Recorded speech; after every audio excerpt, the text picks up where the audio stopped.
All right, g'day and welcome. Testing out the washing machine for the first time. Oh wow, that's hot. I can't see if this works. Oh, this isn't working. Gotta get a bit more. Gotta get the angle right. Back on my chair. Gotta do that. No. That. No. Yeah. There. There. You see the bottom of the work boots. There we go. You guys remember that commercial years ago? Well, anybody from like the late 70s, early 80s? The Kibbles and Bits ones? Not Kibbles and Bits, Bits and Bites. This is my bits and bites. Nice feet. This handful I got something else. And in this handful I got something else. It's like all you see is his feet. The cartoon guy. Yeah, that's me today. Well, it was kind of a short day. There was three of us. First time I worked with the three-man crew. Jesse was us today, but we got there thinking it was going to be a long day, but it turned out to be a very short day because not much grew, and the client, he said, "Oh, don't worry, we didn't think we were coming today," so we went ahead and did half of it. So, oh, okay, well, yeah, we'll do the other half, I guess. That was really foggy this morning. Cool, and then now it's hot. House is nice though. It's like I don't know what the temperature is outside. I'll have to look at my thermometer. But it's hotter outside than it is in here, so. But I'm gonna try the laundry today. I had a mouse this morning, so that's 7 mice so far. I think I'm gonna be catching mice, just about every day. So when I do my list, I'm going to put mouse traps on the list like crazy. I'll put mouse traps just about everywhere. I'm going to have to pick me up some RMR 86 or RPR or RMR, yeah, RMR 86 and RMR 141. There's really not a lot of spots in here to spray. I mean, I have to look at the attic to see how bad the attic is, but I'm not worried about a little bit of mold in the attic at the moment because that doesn't really affect down here. But it's something that you don't want to leave it too long because it does seem to be fairly well ventilated up there. But I haven't been able to get up there, right? So like that ladder there is not quite tall enough to get in there good. So I got to go up there with a flashlight and everything like that, and my mask, and see what I'm dealing with up there. But the basement, there's really not as much mold in the basement as you would think there would be. Lots down there, but there's really not. Like, basically, there's 3 bad spots, and the rest is just mustiness. You know what I mean? Like, the main floor is not too bad. Like, I mean, it's going to take a while to get the smell out, like I've been saying, but it's there. But like, there's enough fresh air in it now that it's starting to clean up. Especially like once I get the fridge cleaned out, I'm just going to clean out that cupboard in that corner. Then it's down in the basement. Once I get the basement cleaned out, swept, and whatever stinking down there, take that out of the house. It's not going to be too bad in here at all. Not at all.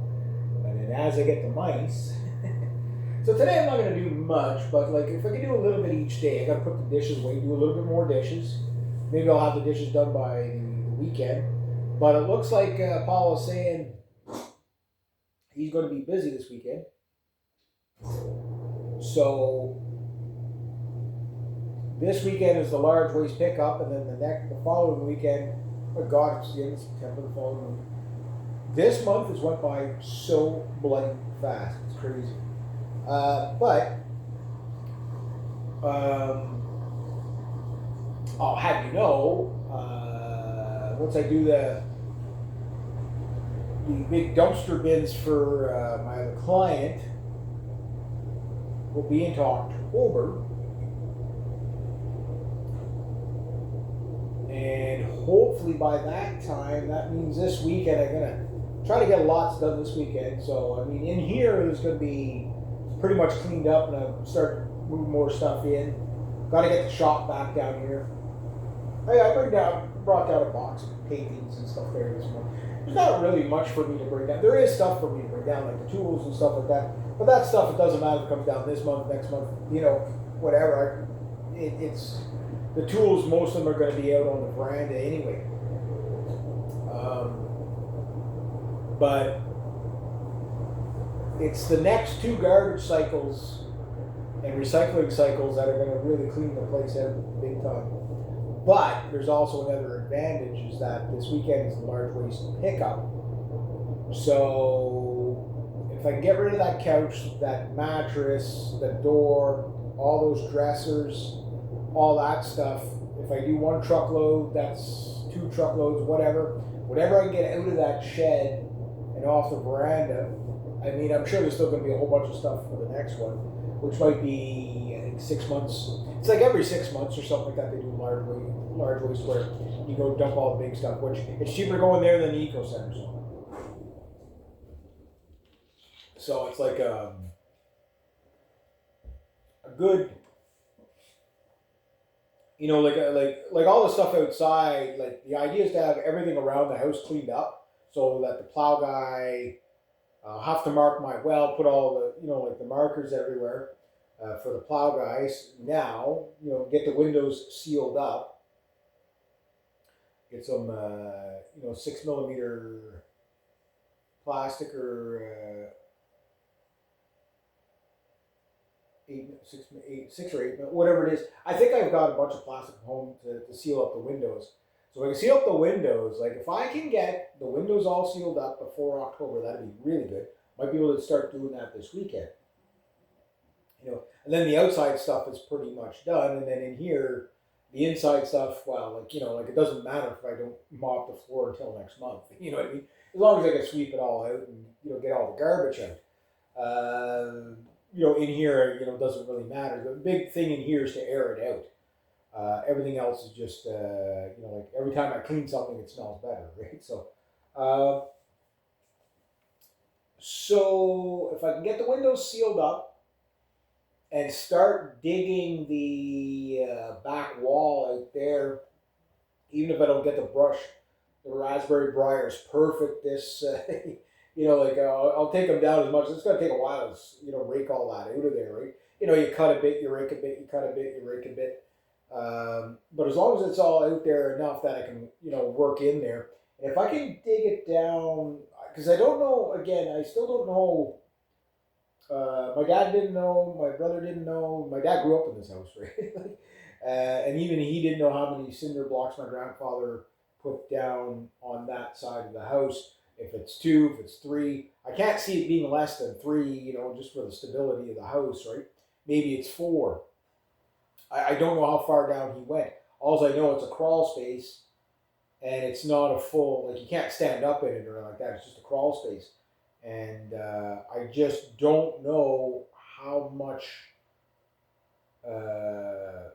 leeway I'm going to have on that back wall for digging down. But because I want to, you want at least 2 feet between your cinder block and the top, the floor plate, right? But right now, like it's basically, the hill is eroded right to the sand, right to the edge of the plate. That's where that moisture is coming in on that back wall for sure, like 100%, because the water is going to sit there. It's just going to get wicked up into the floor plate, right? So you want to be down way below that. But if you basically dig that out, when the water comes off the hill, instead of hitting right there, sinking down and coming through and then into the basement, it's now going to be here, and it's going to sink down even more, and maybe it'll go, if I'm lucky, it'll sink below the basement, or go around the basement if I can dig it right out, tar the wall, put a kick plate on it,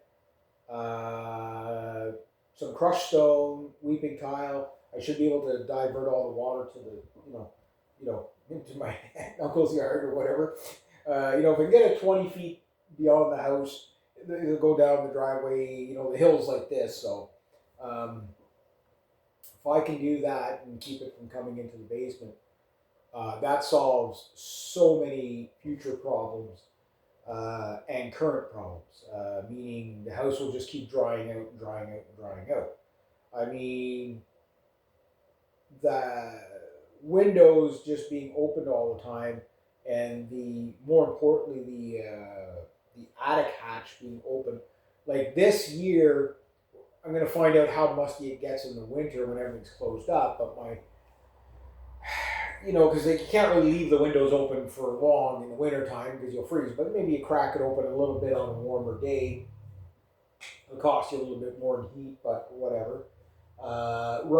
My winter strategy is dehumidifiers. I'll have 2 of them, so it'll put the hydro up a bit, but run the dehumidifiers when it gets too musty in here, and fans.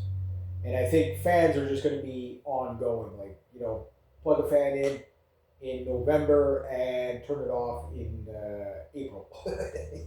Or as soon as I can open the windows.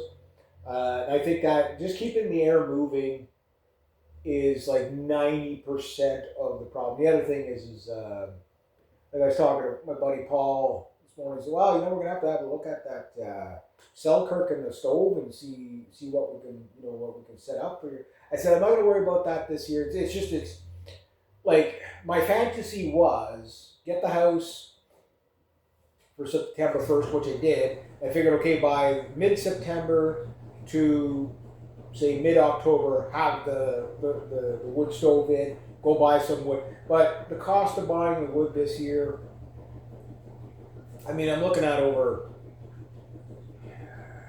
for probably about 18 cord of wood, you know what I mean?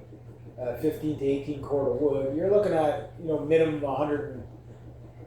If you can really find a good deal, like $100 a cord, but it's more like 120 to 150 a cord now. Some places, some guys are like way more. Where it's like, okay, well, for that money spent, I could save that money. Pay half of it would go to, the hydro would be more expensive, but I would say what I would save by just cutting my wood next year. Plus all the stuff I'm going to be falling around here, I'll be burning that as well. I might have like 3, 4, or 5 cord just in like little round stuff like this. It'll take me use that for like kindling and stuff like that. But the point I'm making is that no rush, no worry. If I pay a little more in hydro, but I save on buying the wood and the wood stove and all that. Yes, next year I'll still have to buy the wood stove, but it's probably cost me, instead of $1,800 to $2,000 or $3,000, whatever it is for the wood. I don't think it'd be $3,000, but I think at one point I figured if I got 20 cord, it'd be $2,400 from a guy I know. It's not a bad deal. It's not the best deal, but it's not a bad deal. That's $2,400, right? Where if I spent, say, $120 of fuel, if that, from a chainsaw and a tractor, I could probably haul 50 cord of wood home for that price. You know what I mean? Like Smart Chopper says, wait till next year. So I'll, as things start to die down, after October, I'll start falling trees or cutting up trees in November. And then once the snow really flies, start again, say late March, early April. Just start cutting everything up. Then I'll have lots of wood for next year. Just cleaning the forest floor in there, that would take me a lifetime. There's more wood on the ground up there than, I could never clean it up in a lifetime. You could have 100 guys working on that hill for the rest of their lives and they'd never clean it all up. You know what I mean? There's just that much. It's a hardwood hill, and then there's pines, and there's just so much there. And it's just getting it all out of there and stuff like that. So what I'm going to do is just, take my time with it. Because I do have a couple of trees that are already down that are, ready to cut up. The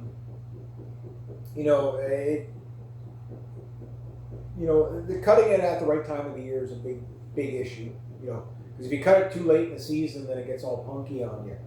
If you cut it nice and early, you can stack it up, and by the time you get to burning it, it's nice and dry. You need a good 6 months of drying. But ideally, what you cut this year is for next year. You know what I mean? That's the best. Even if you just block it and throw it up in a pile, real quick. It'll dry really, really well. So everything's coming along in here. Once I get like really cleaned out around the house, on the outside, like even my buddy's like, oh yeah, I can see you're going nuts with the whipper snipper around here. Yeah, oh yeah, and some and the brush. Like it's gonna be messy for like while I'm cutting the initial stuff down. Like I'm gonna have a lot of burn piles, that's for sure. But the thing is once I get the veranda cleared off too, and sorted out, and my workbenches out there and all that, that's gonna, be able to start, working on my whippersnippers, chainsaws, the lawnmowers, get all the maintenance stuff, one thing at a time. Like I'm still working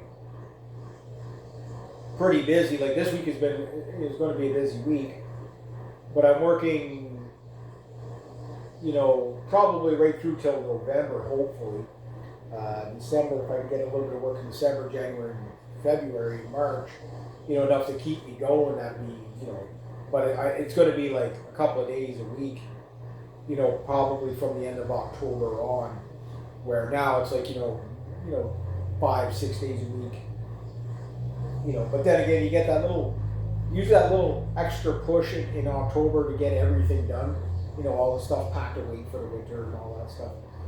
So I still got lots of work to do in here, which over the winter I'll deal with that, Not sure what I'm going to do, so I got to find a way to clean this thing.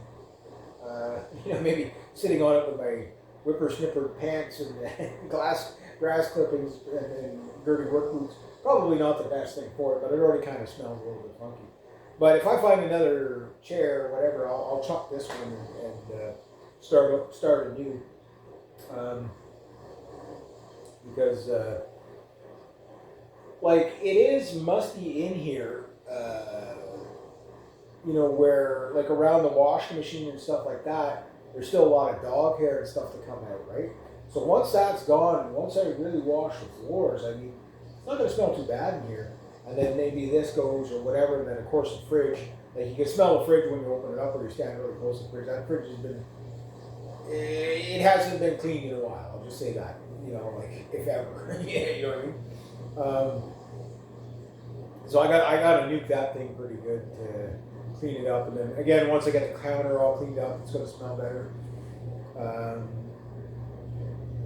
The mice haven't been bringing in anywhere near as much dirt as I thought. Like from the attic and stuff like that. They bring in a little bit, but it's like, so it gives me an idea of how long they've left the cupboards and stuff like that. No wonder they were sick all the time. Like, you got to stay on top of stuff like that, but like it's been a little more than 2 weeks.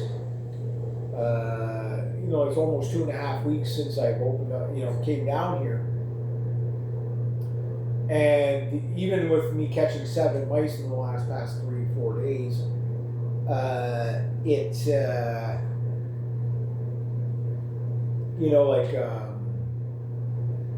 the mice haven't been leaving droppings. Like you see the odd little dropping here and there, but once I, get rid of 7 mice so far, I'm sure there's like 100 mice in here, 1,000 mice, probably 1,000 of them in the attic, who knows? They'll be coming and going like crazy. But at some point, it'll get to the point where I'm just not, it's like, okay, 3 weeks I haven't caught a mouse and I got traps set all over the place. So I'm going to have the traps catching the mice, so that'll slow down, that extra stuff that they've been bringing in, and then of course they're chewing and all that. But the only reason why mice chew stuff is because there's too much moisture. It's like a porcupine. Like a porcupine, they don't go after the dry stuff, they go after the moist stuff. So because the humidity level was so high in here when I opened the doors 2 weeks ago, like it's night and day difference. There's still a lot of, there's still that dog smell to get out of here. You get a whiff of it every now and then. I can imagine when we get a really humid day, you'll smell it a lot more, but you're going to smell it way less than what it was. It takes a while to get that smell out, right? So for me, I'm like looking at it as, I still got to sweep behind the fridge and stuff like that, get everything swept out again, get the shop back down here, get into the crevices, get into the registers, really get into there, then get everything out of the basement. I might chuck some stuff out of the basement there. You know, anything that's musty and moldy. Like that suitcase that I got out the other day, that was really musty. Whatever. The thing weighed an extra 10 pounds, whatever was in it. There was blankets or something in it. Like, it can be salvaged, but you know, to clean that stuff, you clean it out there. That's why the brand, I put all those bags of clothes out there. You clean that all out there, you know what I mean? And we'll sort it out there. But you could smell it when you walk onto the brand. You can actually smell the clothing and stuff. So the thing is that like my clothing I got hung up. I would never leave stuff in bags for long periods of time in here. Not until you solve the mold problem of it, you know, the mustiness or whatever. So I'm going to spray the basement with that PMR or RMR 86. But next year, you know, like in the summertime when I can open the door, you know, or whenever the humidity, maybe even next fall, whatever, like when the humidity is like 0 type of thing, and everything's bone dry, and then you spray it and you kill the mold once and for all. And then the 141 you do about 2 weeks later, and that prevents the mold from growing again. So maybe you do that every 5 years or something like that, you know. And then just stay on top of the stuff in the living space. And then I think once you kill off the mold, you kill off the smell. You know, like it's a really old house. There'll always be a bit of a smell to it. But the question is like when you're just sitting in the room, you know, like is it gagging you? You know, no. Like right now it's not. So like I mean, this house is really not that bad at all. The floors are more stained than anything. There's not really any mold in the floors except for where the bathtub is. Now, underneath the bathtub, my hunch is that it's just complete black mold under there, like every other bathtub. The best bathtub that I think you can get is the ones with the legs, like the old-fashioned types. And the thing is I'd have to redo that kind of a bathtub in there with something like that. So the reason why I think the other ones are better with the legs is because the air can get underneath them, and they, you know, like even if you just have it open, you know, like an inch off the ground, just the air to get through to the other side. The thing you get with that is that you no longer have to worry about water sitting or condensation. Like most of your mold isn't from water leaking; it's usually from condensation. The condensation is going to come from the taps on the inside of the tub, like, you know, like come out through the tub. Just, you know, the taps are going to just sweat. You know what I mean? So like I'm thinking a lot of, because I noticed where it was leaking in there. I think some of it was actual water leaking in, but I think, you know, it might just be the condensation level was just so high there that what ended up happening is with the linoleum, it sat under the linoleum forever and a day. Because I noticed it's bone dry there now, so it's like tells me it's a really slow seepage. So it's probably just the underneath the bathtub, just the moisture spreading. So not really an actual leak in there; it's just spreading, you know, from the condensation. And by letting it air out, you know, it dries it out. But yeah, I'll have to wait and see exactly how much the stuff's going to cost me. But I do have a house fund that's probably over $800 now, $700-800 now at least. Again, every day that I work, I take $20 and I put it aside for, you know, I categorize my money, right? So living expenses $20, possible credit card payment $20. I think I'm up to $80 right now, but I haven't got anything on the credit card. But I might have to order some of this stuff on the credit card, right? Car fund $20. This is daily. This is what I do daily. You know, if I work every day of the week, and then $20 for me, $20 for the house, $20 for the bicycle. Still, I still want a really good bicycle. I'll ride this season out because we're getting so close to the end of the season. I'll ride this season out and just save up for a really good bike. No point in me buying a cheap, like I can go buy the Canadian Tire Special or whatever, but I might as well buy something good because I am going to keep biking. Maybe not the far one, but like I do, like using the bike. I hardly used the skateboard this year at all. I got the skateboard down here. I got to start using it more. I don't know. This year was just kind of like getting back into the cycling and stuff like that. But so I still got that fun. And then of course anything left over, I usually just put it right towards my living expenses to get as far. My goal is to be like 2 years ahead on my living expenses. And it'll take you 10 years to do that. You know what I mean? It takes about 3 or 4 years just to get about 6 months ahead on your living expenses. But what gets me is the winter is what usually wipes me out. Meaning the like the downtime in the winter. Like last 2 winters, I got lucky.